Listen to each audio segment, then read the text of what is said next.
Sony Music ဟာတချင်းပေါင်း4500ကျော်ကိုပိုင်ဆိုင်ထားတဲ့ Recognition Music Group ကိုဒေါ်လာ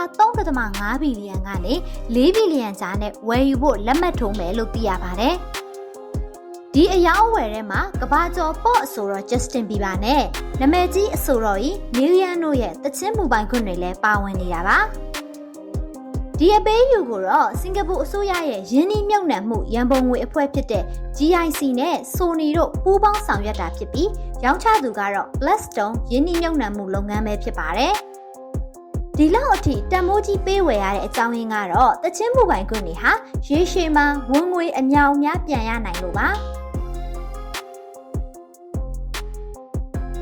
Justin Bieber ရဲ့တချင်းတွေဆိုရင်တစ်ကမ္ဘာလုံးက streaming platform တွေမှာနားထောင်သူတန်းနဲ့ချီရှိနေသလို Million ရဲ့တချင်းတွေကလည်းရုပ်ရှင်တွေကြော်ညာတွေနဲ့ streaming တွေကနေပုံမှန်ဝင်ငွေရရှိနေတာဖြစ်ပါတယ်။ဒါကြောင့်လဲကုမ္ပဏီကြီးတွေကဒီလိုတချင်းတွေကိုရေရှည်အမျက်ထွက်မဲ့ယင်းနှိမ့်မြုပ်နှံမှုတစ်ခုအနေနဲ့ဘီလီယံနဲ့ချီအကုန်အကျခံဝယ်ယူနေကြတာပါ။ဒါအောင်ကြည့်မယ်ဆိုရင်အခုခေတ်မှာဂီတလောက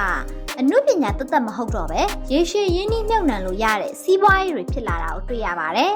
။ဒါကပုံမှန်ဝင်ငွေရဖို့အတွက်ကောင်းမွန်တဲ့ရင်းနှီးမြှုပ်နှံမှုဖြစ်တယ်လို့ထင်ပါတယ်။